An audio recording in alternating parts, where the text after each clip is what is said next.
So I'm sure many of you, maybe even most of you, have been to Disney World in your lifetime. It's a popular destination. It's a huge location. It is about 54 square miles, which is just enormous. That means it's about twice the size of Manhattan, which is kind of incredible to think about. It also has about 58 million visitors every single year. Just people flood into Orlando to visit it. And it has so many employees to keep it all going. Did you know that it has about 70,000 employees just to run that place, which, by the way, is equivalent to about the population of Santa Fe, New Mexico.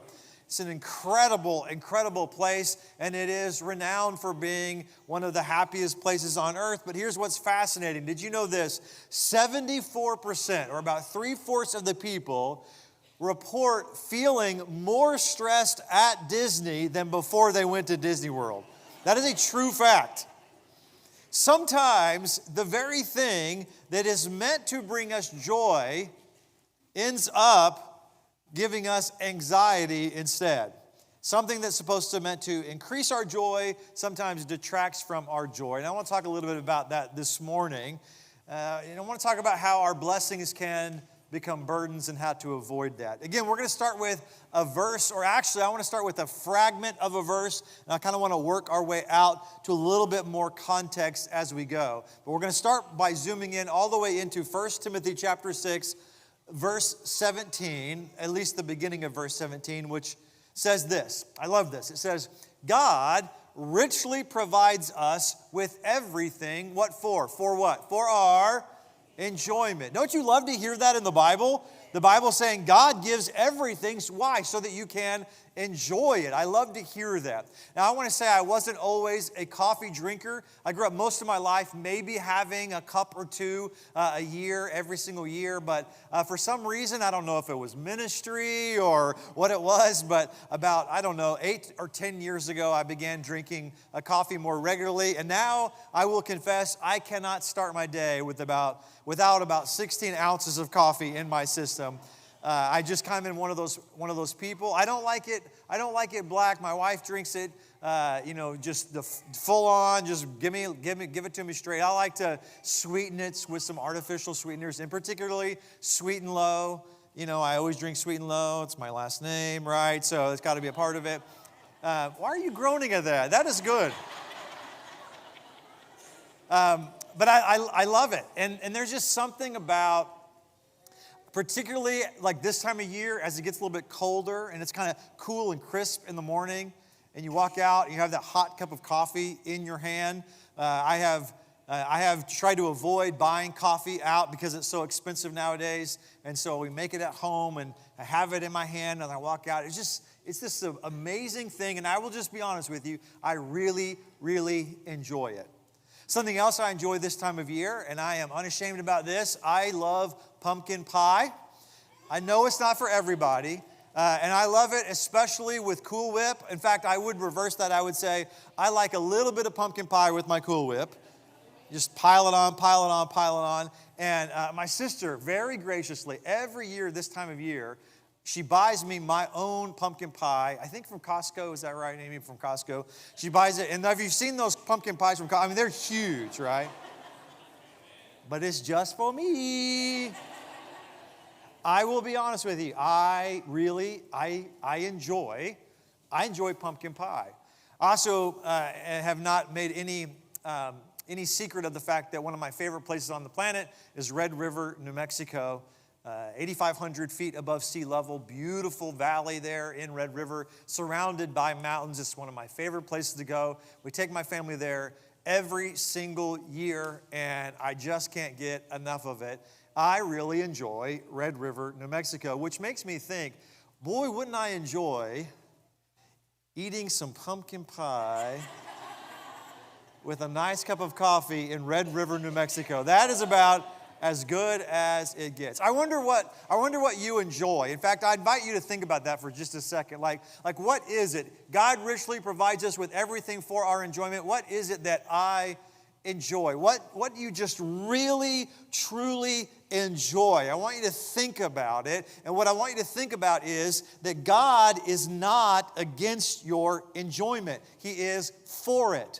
God is for your enjoyment. He has given it to you to enjoy. It's supposed to be enjoy. You look at that verse again, God richly provides us with everything for our enjoyment. When you enjoy that perfect meal, that lemon herb-crusted chicken that tastes so good, bite after bite, that lobster mac and cheese, that roast beef with the twice-baked potatoes. Is anybody hungry for lunch yet? Just that perfect pita chip with the spicy hummus from Prince Lebanese Grill. Oh, it's fantastic. Or when you put on your favorite sweater, again, this time of year, you know, you have that one hoodie that, man, when you slide it on, it just feels like a warm hug. Or that outfit that you wear that you're like, I know I look good in this. What does God say? God says, enjoy this. Enjoy this. Or a beautiful sunset. You know, I don't know, but if you're like me, I grew up in West Texas with some beautiful sunsets, and there'll be times when, you know, I see a beautiful sunset, and what do? I take out my phone, and I take a picture, and I didn't get it. Take another picture, and what you realize is it's just not the same, right? You can't ever capture that because it's just so beautiful. It's so spectacular. And what is God whispering? God is saying, He's saying what? He's saying, enjoy this. This is for your enjoyment. Or time with friends. And nothing beats being with a close group of friends and you guys are sharing some inside jokes. And have you ever been with a group of friends and you leave that night and literally your stomach hurts, your abs hurt because you've been laughing so hard all night? In those moments, what does God say? God says, enjoy this. Enjoy this. But here's where it gets tricky, because sometimes the very things that are meant to draw us towards God, they do the opposite. They draw us away from God. And that's what Paul is very concerned about for these Christians living in Ephesus. What if the blessings that God sends into our life, where He is very generous and He says, enjoy this, what if instead of drawing us close to God, they draw us in imperceptible ways away from God and His blessing? You know, during World War II, there were all kinds of ships out on the oceans, in the Pacific and the Atlantic, crossing oceans, carrying goods, carrying soldiers and weapons of war. And what they noticed is there was a particular type of ship that kept drifting off course. It was these ships that would carry as cargo these great lumps of iron ore. They were carrying iron ore. And what they realized is, after a certain amount of time, is that huge bit of iron ore, the magnetic properties of that was making their compass slightly off. It was actually pointing more towards the goods that they were carrying than the direction they were supposed to be going. And that happens to us sometimes. You know, we have all these things that are supposed to be for our enjoyment, but we lose track of where we're supposed to be heading with them, and we end up off course. Sometimes the things that we accumulate, the cargo, can subtly draw our hearts off course. Sometimes our hearts get pulled towards the gifts and away from the giver. Again, that's what Paul is concerned about here. He is saying this: in your pursuit of wealth, in your pursuit of life, in your pursuit of God, wealth isn't your friend. Back to our text. Notice the setting. I want to talk a little bit about the setting here because you may not be familiar with it. Paul is writing to a young minister named Timothy who is in a city called Ephesus. And this is a map of where Ephesus was in the ancient Mediterranean world. You can kind of see where it is in relation to Jerusalem and then obviously to Italy. And you can notice right away that it's sort of at the heart of where people would be passing through, going from the east over to Rome in particular. It sat right there as a port city on the Aegean Sea. One little hop across the Aegean Sea and you're in Greece. You could go the other direction and you're in the middle of the Mediterranean. As a result, it's a pretty large city with a lot going on, a big populace, and quite frankly, a lot of wealth. It was a particularly wealthy city. It was a major trade hub. It was the fourth largest city in the world at the time, and it was the shopping center of ancient Asia Minor, modern-day Turkey. It was where everyone would go to shop. And they actually had this ancient marketplace, and you can actually go there today, by the way. That top left picture is the ruins of ancient Ephesus, which you can visit today. And you can go and you can see what's called the Agora, which is the shopping center. And I want you to know this about the Ephesian shopping center. It was about the size of 2 football fields, which might not seem like a lot in our modern day idea, but you think about this in the ancient world, that you have a shopping center the size of 2 football fields where every square inch was someone selling something. You could get whatever you wanted in that shopping center. You could buy anything from anywhere right there in Ephesus. And you might live in this beautiful house on a terraced hill that you could just walk down in the afternoon, this like gentle slope down these steps, and you open yourself up into the Agora, and you can buy these beautiful glass bottles of perfume. You could buy these little miniature bronze statues if you wanted. You could buy plaques. You could buy things that were made of pottery. You could buy all kinds of household goods, ceramics, gold and silver and jewelry and food and weapons and clothing and cheese and bread and wine, anything you can imagine.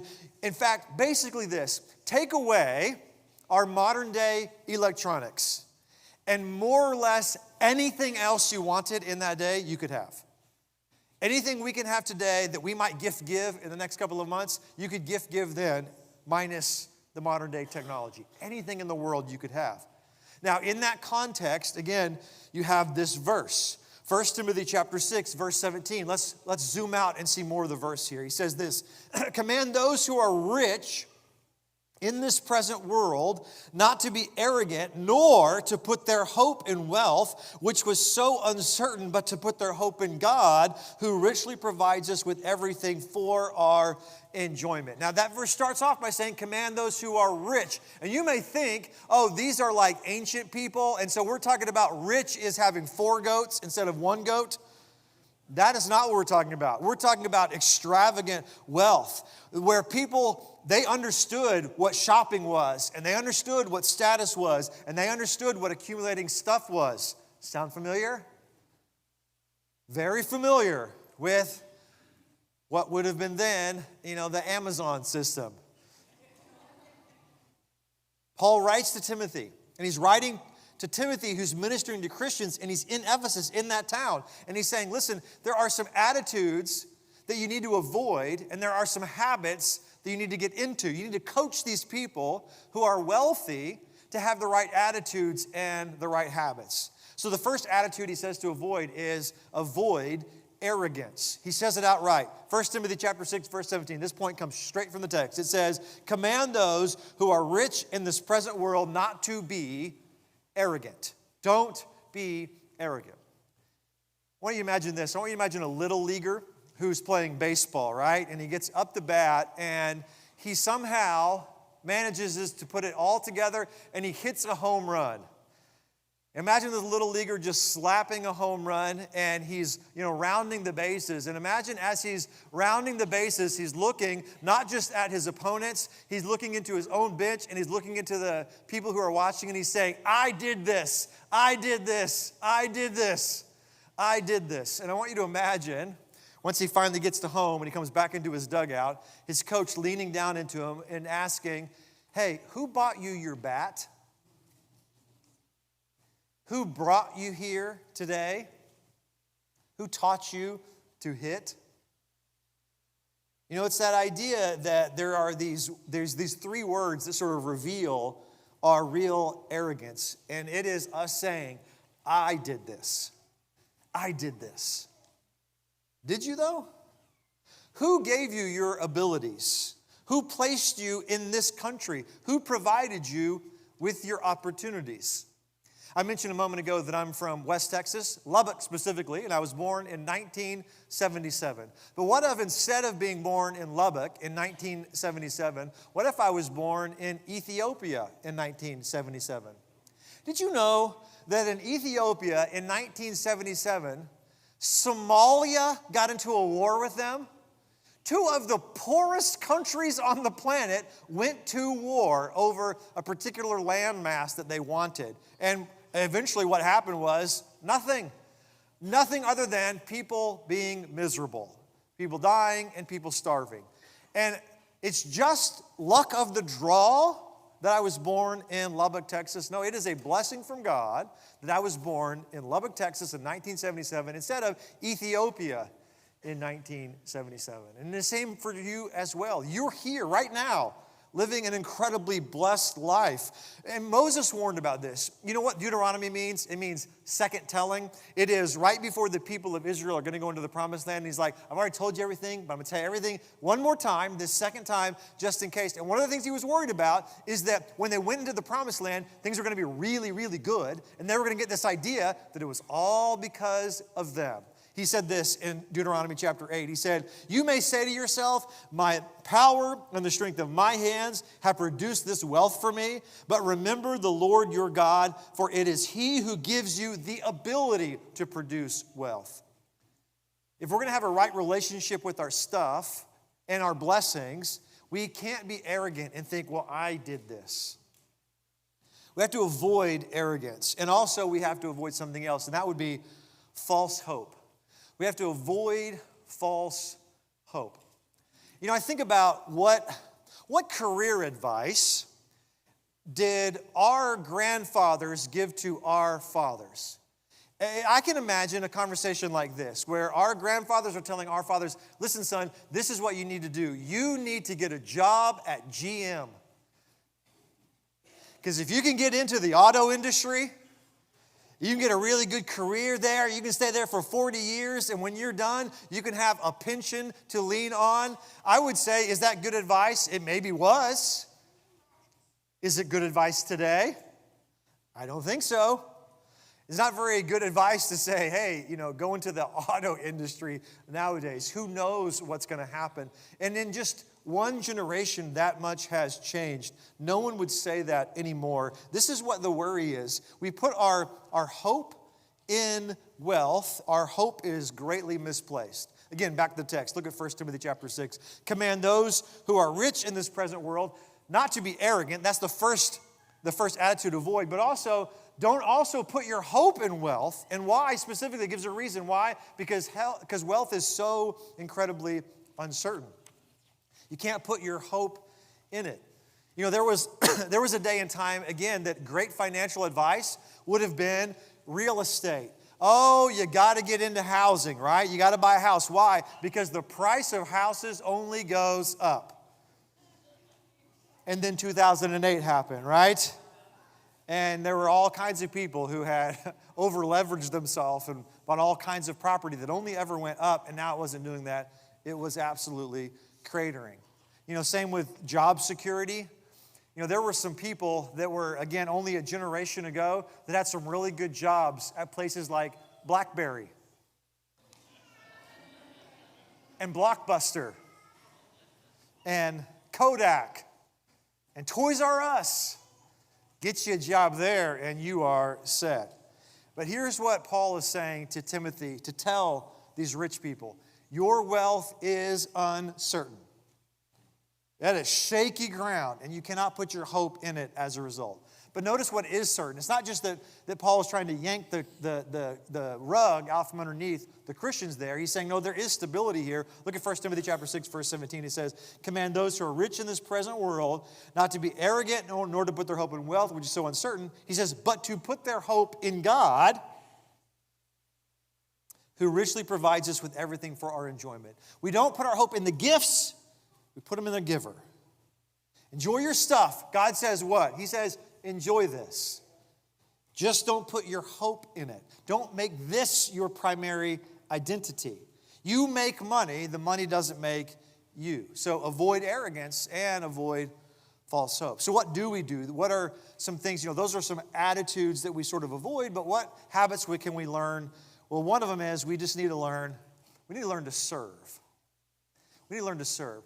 Thought exercise for you, okay? I want you to imagine a scenario in which a young, struggling mother. And by struggling, I mean maybe she's struggling financially, she's struggling emotionally, she just has a lot on her plate.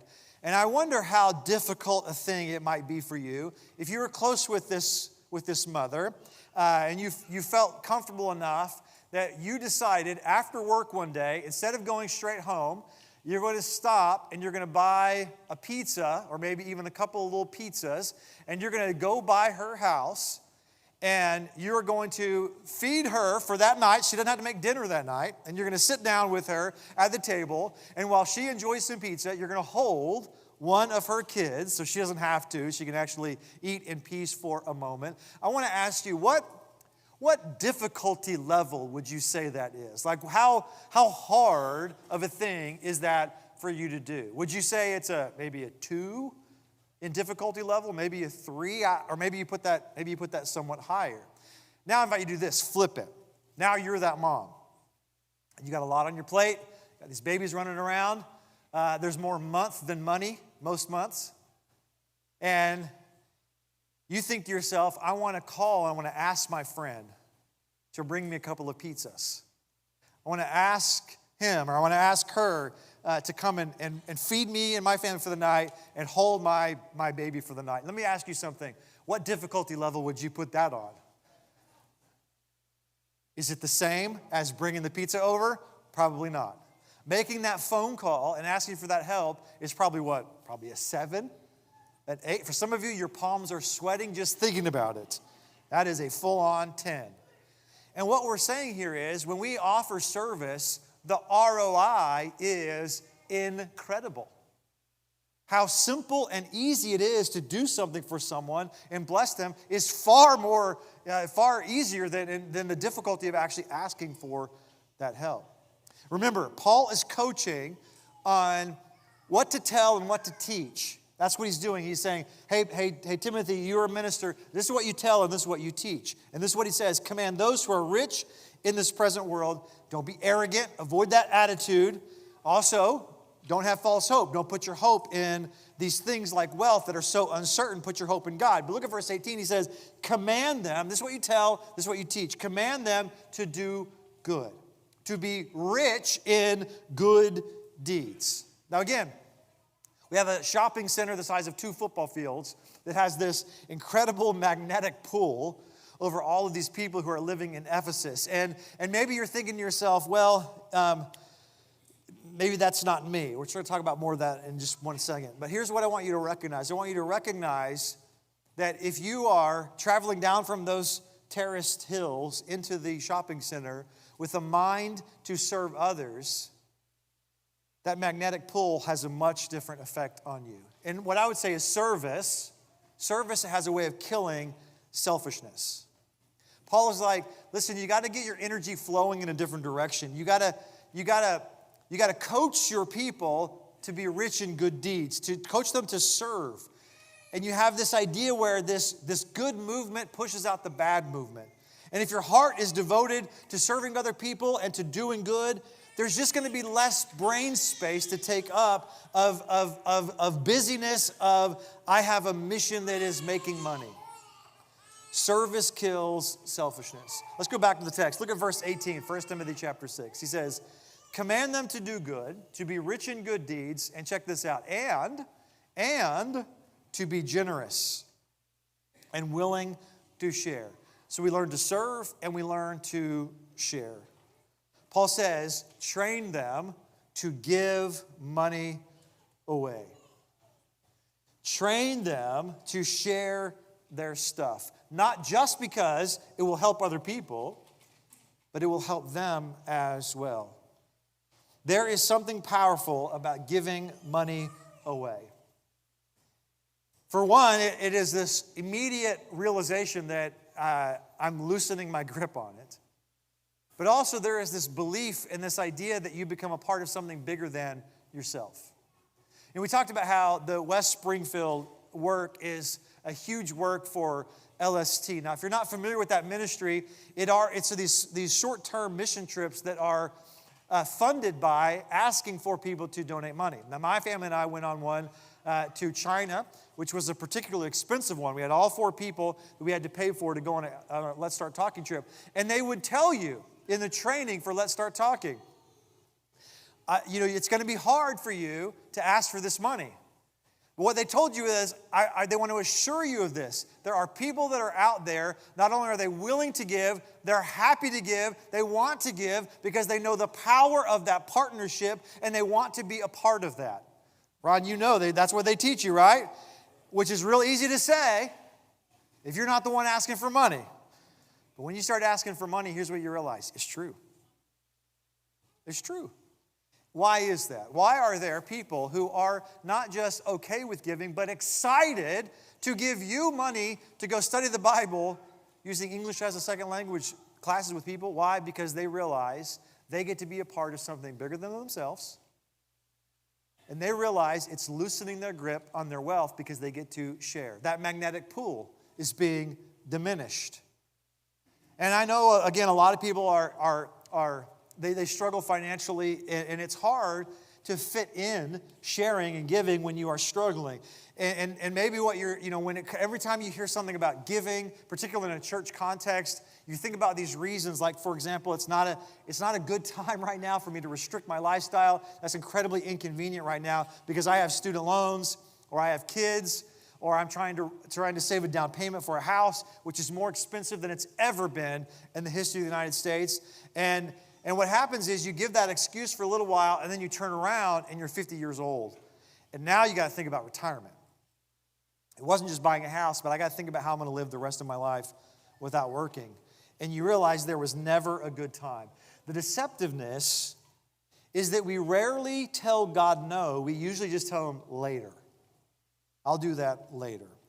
So here's what I've learned. What I've learned is when it comes to giving, you start somewhere. When it comes to sharing, start somewhere.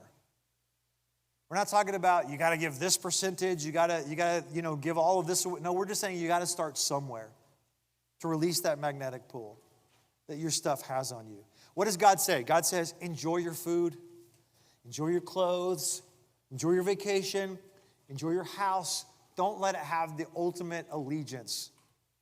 So again, you got these terrace houses in Ephesus, right? Going down. That's the high rent district up there. And maybe you're thinking, Paul is like, teach the rich not to be this way, but, I'm not rich. And I just want to say, if that's how you feel, can I tell you about a magical house that I live in? I have a magical house. I don't know if you're aware of this. I have a magical house I live in that when it gets really cold, I don't have to shovel any coal into a furnace. I don't have to bring any firewood into my house or go chop any down and source that. In my house, I can literally turn a dial and decide exactly what temperature it's going to be. I live in a magic house. I live in this magical house where I have hot water and cold water, and I get to decide how hot or how cold. I don't have to go outside, again, like maybe a generation or two had to, and pump out of a pump to get water into a pail to bring it inside to boil. I don't have to do that. Touch of a button, the lift of a finger, and I get hot water out of a spout. You think about the idea that I had light this morning. I woke up this morning before the sun came up. I didn't have to light a candle. There were no flames in my house. I just touch of a finger, and all the lights came on in my home. I have food in my house that stays cold. No ice. I don't have to have any of that ice. It just stays cold all the time. In fact, I got 2 different drawers. You want it cold or you want it really cold? I got them both. It's a magic box that I have in my kitchen. We inhabit a world of unimaginable wealth, even compared to just a couple of generations ago. Princes and princesses and kings of 100 years ago would die to have what we have and we've been blessed by. And we sometimes feel like we don't have enough. Why? Because when we compare, we always compare up, not down. How are they doing compared to me? We don't tend to look down. We focus on what we lack instead of what we have. The question isn't, do you have enough, but what are you doing with what you have? And the issue isn't enjoying blessings, it's being enslaved by them. Remember Disney World, where that place that is designed for your enjoyment becomes a place of stress? Here's the problem. When we focus on experiencing everything, we can't enjoy anything. Here's my last point this morning is God's whisper, it still remains this. It is, enjoy this. What I want you to emphasize, though, is not necessarily the enjoy part, but on the this part. Enjoy what? Enjoy this. This. This that you have right now, enjoy this. And enjoy it with open hands, not closed hands. Enjoy it with a grateful heart, not an arrogant heart. Enjoy it with a generous spirit, not a fearful soul. Let's pray together. Lord, we thank you so much for the good gifts you've given us in our life. We acknowledge that they all come from you. Forgive us, Lord, when we are arrogant about them, that we somehow convince ourselves they're because we deserve them or because we've somehow earned them, Lord. Forgive us of that attitude. Help us repent of that. And help us to not put our hope in the blessings you've given us, but instead help us to learn to serve and learn to share. Help us to do that today in Christ's name. Amen. We certainly want to offer you an invitation this morning. And some of you, this is your invitation right here. You just need to enjoy this and you need to commit in a moment. We stand up and sing, commit that to yourself. You're going to just enjoy this thing that God has given you right now and not constantly want more. So that's part of my invitation to you. But maybe you've never made the decision to become a lifelong follower of Jesus Christ. Repented of your sin, confessed Him as your Savior, obeyed His command to be baptized, to be raised up, to walk a new life. In a moment, we stand up and sing, I'll be down front. Come down front and help you make that decision. Maybe what you need is someone to pray for you. We want to offer that to you as well. I see Bob Bohannon. He's one of my favorite prayer warriors standing back there. He'd be happy to pray with you. Just walk back there while we're singing the next song. But I invite you to do that, what you need to do while together we stand up, we sing.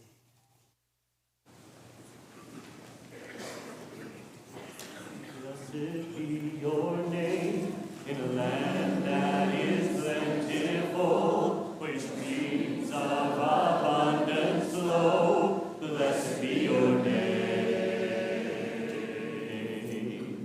Blessed be your name when I'm found in the desert place, though I walk through the wilderness.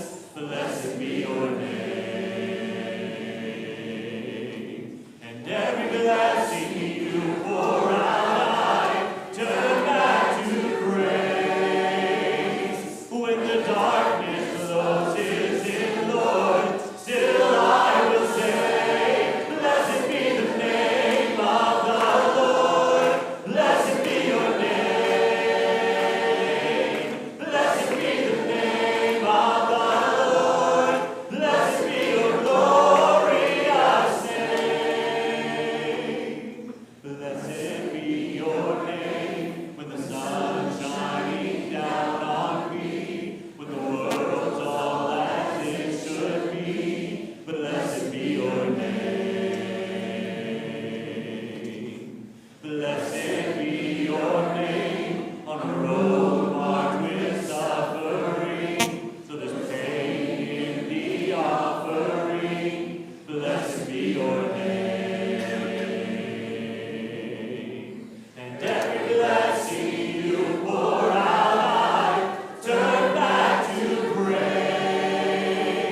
When the darkness closes in, Lord, still I will say, blessed be the name of the Lord.